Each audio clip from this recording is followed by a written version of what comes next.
Friends, इस video में हम KRN heat exchanger and refrigeration के बारे में डिस्कस करेंगे। तो पहले इसका बिजनेस मॉडल देखेंगे, फिर इसका Q4 FY20 के रिजल्ट के बारे में डिटेल डिस्कशन करेंगे। तो पहले इसका बिजनेस मॉडल देख लेते हैं। अगर आप देखेंगे जो KRN हीट एक्सचेंजर है वो एक कूलिंग सिस्टम बनाने वाला एक कंपनी है। तो आप देखेंगे जो आपका जो रेसिडेंशियल में, जैसे आपका घर में एसी लगता है और एसी का जो बाहर का जो डब्बा जो आउटडोर यूनिट होता है, तो वो आउटडोर यूनिट जो बनाते हैं वो KRN हीट एक्सचेंजर बनाते हैं। तो इस तरीके से ये सिर्फ आपको कमर्शियल के नहीं, ये आपका बिल्डिंग के नहीं, कमर्शियल करते हैं, इंडस्ट्रियल करते हैं। फिर आपका जो एसी बसेज में ये लोग अपना जो कूलिंग सिस्टम बनाते हैं। फिर आपका जो कोल्ड चेन है उसमें ये लोग काम करते हैं। फिर डेटा सेंटर में काम करते हैं, रेलवेज में ये लोग काम करते हैं। तो हर तरह का जो कूलिंग सिस्टम जहाँ पर लगते हैं उसमें ये लोग अपना काम वगैरह करता है। और ये क्या करते हैं, ये आपको कमर्शियल में काम करते हैं, फिर आपका रेसिडेंशियल में भी काम करते हैं, उसके साथ ये लोग अपना इंडस्ट्रियल सेगमेंट में भी काम करते हैं। और ये आपका जो ऑर्डर बेस ये लोग काम करते हैं, क्योंकि एक सिंगल काम नहीं करते। ये आपका जो बड़े बड़े जो ऑर्डर होता है, जैसे आपका बड़े बड़े कंपनी जैसे डाइकिन, फिर आपका किर्लोस्कर चिलिंग, फिर आपका जो बड़े बड़े जो कंपनी है वोल्टास, इस तरह का जो कंपनी है उसका पूरा कूलिंग सिस्टम ये लोग बनाते हैं। फिर ये लोग इसको पूरा सेटअप करके बेचते हैं। तो वो ODM का काज है। तो ये मोटा मोटी इसका सिंपल बिजनेस मॉडल है। अब चलते हैं इसका जो Q4 का जो रिजल्ट है उसके बारे में डिस्कस करते हैं। अगर आप इसका देखेंगे रेवेन्यू, तो रेवेन्यू 33% से ग्रो किया है, जो कि बहुत ही अच्छा है। FY26 में 38% से ग्रो किया है और इसका EBITDA 77% से ग्रो किया। तो इसका ऑपरेटिंग लेवरेज मिला है, इसका मार्जिन इंप्रूव हुआ है, आपका EBITDA मार्जिन भी इंप्रूव हुआ है, पैट मार्जिन भी इंप्रूव हुआ है।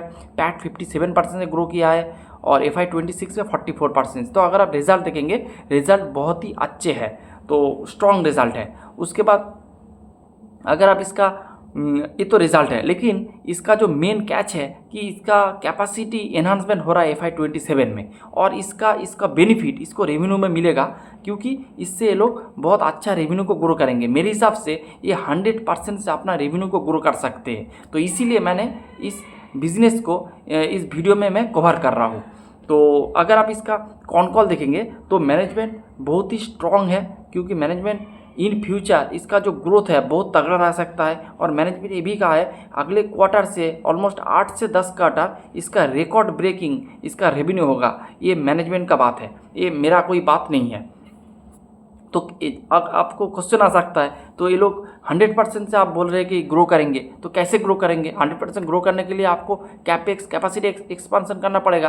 तो इसके बारे में आप बात कर लेते हैं। पहले देखेंगे इसके पास एक प्लांट था, पहले का एक प्लांट था, तो उसका अगर आप उसका जो कैपेसिटी देखेंगे वो 450 करोड़ रेवेन्यू करने का इसके पास कैपेसिटी था, और अभी वो फुल यूटिलाइजेशन में काम कर रहा है। तो उसका हाईएस्ट जो रेवेन्यू जो कॉन्वर्सेशन जो बात है वो है आपका 450 करोड़, तो उससे आ जाएगा। और इसका एक सेकेंड प्लांट आ रहा है जो अभी लाइव हो चुका है, लेकिन उसका जो यूटिलाइजेशन बहुत ही कम है, 10 से 15% है। इसीलिए Q4 में नंबर थोड़ा डाउन है, नहीं तो इससे बेहतर रिजल्ट होता। तो इसका अगर आप कमर्शियलाइजेशन देखेंगे तो यूटिलाइजेशन देखेंगे, तो पहले अगर आप देखेंगे इसका जो प्लांट का जो कैपेक्स है वो है आपका 350 करोड़। और मैनेजमेंट ने कहा है इसका जो एसेट टर्न रहेगा वो 5 से 6 टाइम्स रहेगा। तो हम थोड़ा कंजर्वेटिवली प्ले करेंगे, तो हम इसको प्ले करेंगे, ये लोग 5x जो अपना एसेट टर्न करेंगे। तो और इसके साथ मैनेजमेंट ने भी कहा है कि FY27 में ये लोग जो नया प्लांट है, यानी जो प्लांट नंबर जो 2 है, वो इसका 50% यूटिलाइजेशन करेंगे। तो आपका 350 करोड़ का कैपेक्स है, और उसका अगर आप यूटिलाइजेशन देखेंगे तो आपका 350 करोड़ का कैपेक्स है और उसका 5x यूटिलाइजेशन है। तो इसका जो टोटल रेवेन्यू आ जाएगा इससे प्लान 2 से, वो आ जाएगा 1080, यानी कि 1800 करोड़ का ये लोग रेवेन्यू इनसे अर्न कर सकते हैं। ये आपका टोटल आपका रेवेन्यू आ सकते हैं। लेकिन मैनेजमेंट ने कहा है कि ये लोग 50% का ये लोग रेवेन्यू कमाएंगे, 50% यूटिलाइजेशन में रन करेंगे। तो 1800 का 15% मतलब 900। तो प्लांट 1 से आपको आएगा 450 करोड़ प्लान 2 से आएगा 900 करोड़, यानी कि आपका टोटल FY27 में आपका रेवेन्यू हो जाएगा 1350 करोड़। ये मैं पूरा कैलकुलेशन कर रहा हूँ 5x पे, 6x में नहीं कर रहा हूँ, क्योंकि मैं थोड़ा कॉन्जर्वेटिवली प्ले कर रहा हूँ इसीलिए। तो आपको FY27 में आपका जो टोटल रेवेन्यू आ सकता है अकॉर्डिंग टू मैनेजमेंट, वो आ सकता है 1350 करोड़, ये आ सकता है। उसके बाद मैनेजमेंट ने ये भी कहा है कि FY28 में ये लोग जो इसका जो कैपेसिटी है सेकेंड प्लांट का, वो इसका 80% यूटिलाइजेशन कर देंगे। तो प्लांट 1 का टोटल प्लांट 2 से क्या आ सकता है आपको 1800 करोड़, तो उसका 80%, तो 450 करोड़ प्लांट 1 से, और प्लांट 2 से आएगा 1440 करोड़। तो FY28 में तो इसका रेवेन्यू आ सकता है almost 1900 crore according to management. तो FY27 में इसका रेवेन्यू आएगा 1350 करोड़ और FY28 में आएगा 1900 करोड़, ये अकॉर्डिंग टू मैनेजमेंट है। और अगर आप देखेंगे FY26 में इसका टोटल रेवेन्यू क्या है 600 करोड़, 609 करोड़, तो मैं इसको राउंड फिगर करके 600 करोड़ कर रहा हूँ। और FY27 में क्या आएगा 1350 करोड़। तो आपको 100% का ऊपर का रेवेन्यू ग्रोथ आएगा, वो भी कॉन्जर्वेटिवली आएगा।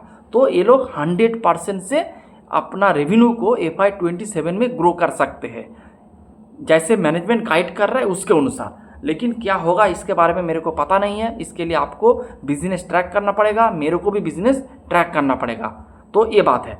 तो इसका 100% जाम्प, रेवेन्यू जाम्प होने का एक सिचुएशन है अकॉर्डिंग टू मैनेजमेंट। आगे यूटिलाइजेशन 50% में चला गया तो अबव भी हो सकता है, लेकिन कॉन्जर्वेटिवली 1350 करोड़, जो कि 100% के ऊपर का ग्रोथ। तो उसके बाद मैनेजमेंट ने भी कहा है कि इसका मार्जिन जो है ये थोड़ा स्लाइट इम्प्रूवमेंट होगा। इसका मैनेजमेंट रीज़न भी बताया। पहले जो रीज़न है कि सेंट्रल गवर्नमेंट से इसको PLI स्कीम आ रहा है, जिससे इसको 5% का फ़ायदा होगा, तो PLI स्कीम से इसको फ़ायदा होगा। दूसरा, ये लोग अपना एक्सपोर्ट का जो रेवेन्यू है इसको ये लोग धीरे धीरे इंक्रीज़ कर रहा है। अगर आप देखेंगे करेंटली इसका एक्सपोर्ट का रेवेन्यू है ऑलमोस्ट 16%। मैनेजमेंट ने कहा इसको FY27 में 25% लेके जाएंगे, तो ऑलमोस्ट डबल हो जाएगा, ऑलमोस्ट 70% से ग्रो करेगा इसके एक्सपोर्ट का रेवेन्यू। तो इससे क्या होगा, आपको एक्सपोर्ट रेवेन्यू में थोड़ा ज़्यादा मार्जिन मिलता है, तो आपको मार्जिन को ये थोड़ा बूस्ट दे सकते हैं। उसके बाद मैनेजमेंट ने ये भी कहा है कि ये लोग इसका जो प्लांट है उसमें ये लोग थोड़ा सोलार का फैसिलिटी लगाया है, तो आपको जो बिजली का बिल होगा वो थोड़ा कम भरना पड़ेगा, इससे इसको थोड़ा मार्जिन में बूस्ट मिलेगा। तो 3 रीज़न मैनेजमेंट ने बताया, एक PLI स्कीम, दूसरा है आपका एक्सपोर्ट का नंबर बढ़ना, और तीसरा है सोलार प्लांट। तो इस 3 रीजन के वजह से इसका मार्जिन भी इम्प्रूव होगा। उसके साथ अगर आप देखेंगे तो इसका नॉर्मली आपका बिजनेस का स्कोप अच्छे, उसके साथ अगर आप देखेंगे अभी डेटा सेंटर का ज़माना चल रहा है, तो हर एक कंपनी डेटा सेंटर बढ़ रहा है, तो बड़े बड़े डेटा सेंटर अभी आप देखेंगे इंस्टॉल हो रहा है। तो डेटा सेंटर में मैनेजमेंट ने कहा है तो डेटा सेंटर इसके बिजनेस में बहुत अच्छे बूम देगा, क्योंकि आप देखेंगे डेटा सेंटर में क्या होता है, डेटा सेंटर में आपका सुपर कंप्यूटर, बड़े बड़े जो GPU चिप्स, इस तरह का हाई एंड प्रोडक्ट ये आपको डेटा सेंटर में मिलता है, और इसीलिए बहुत हीट होता है। अगर आपके पास एक लैपटॉप होगा तो आप देखेंगे लैपटॉप हीट हो जाते, आपका मोबाइल हीट हो जाते। तो अगर आपके पास सुपर कंप्यूटर होगा, आपके पास GPU का चिप रहेगा, तो वो जो डेटा सेंटर बहुत हॉट होता है, बहुत गर्म हो जाते हैं। और उसके साथ डेटा सेंटर में 24/7 आपका इलेक्ट्रिसिटी रहता है, तो इस तरह की रीज़न की वजह से डेटा सेंटर बहुत हॉट होता है, तो इसको कूलिंग करना पड़ेगा। तो जैसे आपके हमारे रेसिडेंशियल बिल्डिंग में आप एयर कूलिंग से इसको ठंडा करते, लेकिन डेटा सेंटर एयर कूलिंग से काम नहीं करेगा। तो इसके लिए एक ट्यूब से ये लोग इस पूरा डेटा सेंटर को कूलिंग करते हैं। ये पूरा ट्यूब जाते हैं, उससे ये लोग पूरा मशीन को कूल करते हैं। उसके साथ लिक्विड कूलिंग का भी ये लोग सहारा लेते हैं। तो ये एक हाई एंड सिस्टम की तरफ ये है। और ये जो डेटा सेंटर का जो कूलिंग सिस्टम है ये थोड़ा हाई एंड है, और अगर आप हाई एंड गेम खेलेंगे तो आपका हाई मार्जिन भी मिलेगा। तो इसी सेगमेंट में एक ये मोटा मोटी काम कर रहा है, डेटा सेंटर में भी ये लोग अपना काम कर रहा है, तो इससे इसको बहुत अच्छा मार्जिन मिल सकता है। और मैनेजमेंट ने भी कहा है कि इसका जो डेटा सेंटर जो सेगमेंट है ये इसको इन फ्यूचर बहुत अच्छे लेवल से ग्रो करेंगे। तो अगर आप डेटा सेंटर का प्रॉक्सी प्ले करेंगे, एक है आपका वायर एंड केबल का सेगमेंट, वो आप खेल सकते हैं, या फिर आप E2E नेटवर्क या फिर नेटवर्क टेक्नोलॉजी खेल सकते हैं, या फिर आप इस तरह का KNR हीट एक्सचेंजर जो कूलिंग सिस्टम वाला जो कंपनी है उसको भी आप प्ले कर सकते हैं।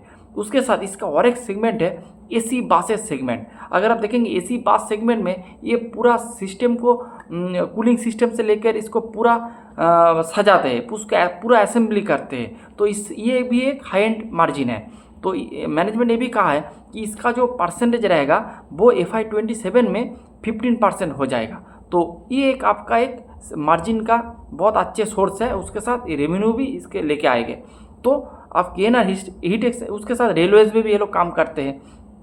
तो KNR हीट एक्सचेंजर का सिर्फ एक सेगमेंट से इसका रेवेन्यू नहीं आते, इसके पास बहुत सारे रेवेन्यू का सेगमेंट है जो आपको बिजनेस का जो रिस्क है ये थोड़ा कम कर देता है, ये मेरे हिसाब से। तो ये पहले रेफ्रिजरेटर का काम करते हैं, फिर आपका जो कूलिंग प्रोसेस होता है वो काम करते हैं, ये डेटा सेंटर में काम कर रहा है, ये AC बसेस में काम कर रहा है, इसके साथ ट्रेन में काम कर रहा है, उसके साथ एक्सपोर्ट में काम कर रहा है। बहुत सारे इसके पास जो लीवर है जो इस बिज़नेस को और भी आगे लेके जाएगा, और बिज़नेस में आपका स्कोप है, इसीलिए ये लोग इतना ज़्यादा कैपेक्स भी कर रहा है। इस बात को भी आपको अच्छे से मद्देनज़र रखना चाहिए। तो ये बात है। तो मेरे हिसाब से उसके साथ एक्सपोर्ट के बारे में आप देखेंगे ऑलमोस्ट डबल कर देंगे FY27 में, और इसका जो एक्सपोर्ट का ऑलमोस्ट 80% USA और UAE से आते हैं। उसके साथ ये लोग यूरोप में भी आप लोग जो बिज़नेस वगैरह करना स्टार्ट कर चुका है। तो मैनेजमेंट ने कहा है यूरोप से भी इसका बिज़नेस हो रहा है, इन फ्यूचर यूरोप में इसका बिज़नेस और भी बढ़ेगा। तो आप देखेंगे बिज़नेस का स्कोप बहुत अच्छा है, डेटा सेंटर का गेम है, AC बसेस का गेम है, रेलवेज़ का गेम है, फिर आप जो एक्सपोर्ट का एक मार्केट है, तो स्कोप बहुत बढ़िया है। उसके साथ अगर आप देखेंगे इसका जो कैपेक्स, आपको ग्रो करने के लिए कैपेक्स करना पड़ेगा, तो कैपेक्स भी बढ़िया है। आपका जो एक्सपांसन बहुत तेज़ से हो रहा है, तो ये भी एक प्लस पॉइंट है। उसके साथ देखेंगे इसका मार्जिन भी इम्प्रूव हो रहा है, जो कि बहुत अच्छे है। तो इसका बहुत सारे लीवर है जो इस बिज़नेस को FY27-28 में एक अलग लेवल पे ले जा सकते हैं। तो उसके साथ अगर आप देखेंगे ये लोग यूटिलाइजेशन का भी नंबर की बहुत तेज़ से बढ़ा रहा है। अगर आप देखेंगे FY26 में इसका जो नया प्लांट का यूटिलाइजेशन रेट है 10 से 15%, लेकिन ये लोग कहा FY27 में इसको लेके 50% में लेके जाएंगे। तो इसका जो यूटिलाइजेशन रेट है वो बहुत ही तगड़ा है। तो हर एक सेगमेंट में बिजनेस बहुत अच्छा कर रहा है, लेकिन हम इसको देख के नहीं बोल सकते क्योंकि आपको एग्जीक्यूशन देखना पड़ेगा। इसलिए आपको बिजनेस को हर एक क्वार्टर में अच्छे से ट्रैक करना पड़ेगा। तो अगर आप इसको अच्छे से ट्रैक करेंगे फिर आपको इस बिज़नेस अगर सही दिशा में जा रहा है तो आपको पता चल जाएगा। तो यही मोटा मोटी बात है। लेकिन एक नेगेटिव पॉइंट भी है, अभी इसका करंट पी देखेंगे बहुत हाई आपको देख लग सकता है, लेकिन अगर ये 100% से ग्रो करेंगे तो इसका जो पी है वो मोटा मोटी 40-50% में डाउन होकर आ सकता है। तो आपको जो बहुत हाई पी है इसको देख के घबराने का नहीं है। अगर ये हाई पी के साथ हाई ग्रोथ करेंगे तो इसका पी नॉर्मलाइज हो जाएंगे। ऐसे मैं आपको एक उदाहरण की तरफ दे सकता हूँ। जैसे आप देखेंगे पी का मतलब क्या होता है। पी का मतलब होता है आपका टोटल जो मार्केट कैपिटल डिवाइडेड बाय आपका नेट प्रॉफिट। अगर आप देखेंगे आपके जो एक कंपनी का मार्केट कैप है 100 करोड़ का, 100 रुपये 100, और आपका इसका नेट प्रॉफिट है 10 रुपया, तो आपको क्या होगा, आपका जो पी होगा 10 का पी होगा। तो अगर आप देखेंगे नेक्स्ट ईयर अगर आप 100, इसका मार्केट कैप 100 है, अगर ये नेक्स्ट ईयर ये 10 रुपया नहीं ये 20 रुपया का अगर आप नेट प्रॉफिट कर देंगे तो इसका क्या होगा, इसका जो पी जो 10 था वो गिर के आ जाएगा 5 पे। तो फिर क्या होगा, इसका पी रेटिंग के चांस बन जाएगा। तो ये क्या करेंगे, या ये 5 से ये लोग जंप करके 10 पे चला जाएंगे। तो क्या होगा आप, तो ये हाई ग्रोथ हाई पी में ये हो सकता है। लेकिन अगर आपका हाई पी है उसके साथ आपका ग्रोथ चला गया है, जैसे ट्रेंड, एशियन पेंट्स, आपका बाटा, फिर आपका जो रिलैक्सो, इस तरह का जो ऑल जो पेंट सेक्टर सभी कंपनी, तो अगर आप देखेंगे उस सेगमेंट में आपको बहुत दिक्कत होगा। तो इसीलिए अगर आपके जो पी हाई है उसके साथ आपको हाई ग्रोथ भी रहना चाहिए। अगर आपका पी हाई है और ग्रोथ लो है तो आपको स्टॉक तो धूल चढ़ जाएगा। तो इसीलिए इस बिजनेस में क्या है, 100% का ग्रोथ मिल सकता है। तो अगर 100% का ग्रोथ मिलेगा उसके अनुसार इसका पैट अगर ग्रो करेंगे तो ऑटोमेटिकली इसका पी नीचे आ जाएगा, फिर ऑटोमेटिकली पी इसका रीरेट हो जाएगा, तो शेयर होल्डर को बेनिफिट मिल जाएगा। ये मेरे हिसाब से है, लेकिन ये आपको सही भी लग सकता है या फिर गलत भी लग सकता है।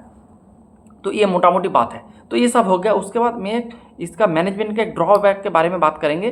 तो मैनेजमेंट ने ये जो आपको कैपेसिटी का जो गाइडेंस दिया था वो हर बार चेंज करता रहता है। एक बार कहता है हम FY 27 के एंड में मतलब 1800 करोड़ करेंगे, कभी कहते हैं 2000 करोड़ करेंगे। इस तरह का बहुत कन्फ्यूजन है। लेकिन लास्ट Q4 ऑफ FY 26 के कॉन कॉल में जो मैंने कैलकुलेशन बताया उस कैलकुलेशन मैनेजमेंट ने बताया है, तो उसके अनुसार मैंने पूरा डिस्कस किया है। देखते हैं आप कैसे क्या होता है। तो यही था आज का वीडियो, कोई डिस्कसन नहीं है, कोई रिकमेंडेशन नहीं है। और thanks for watching the video.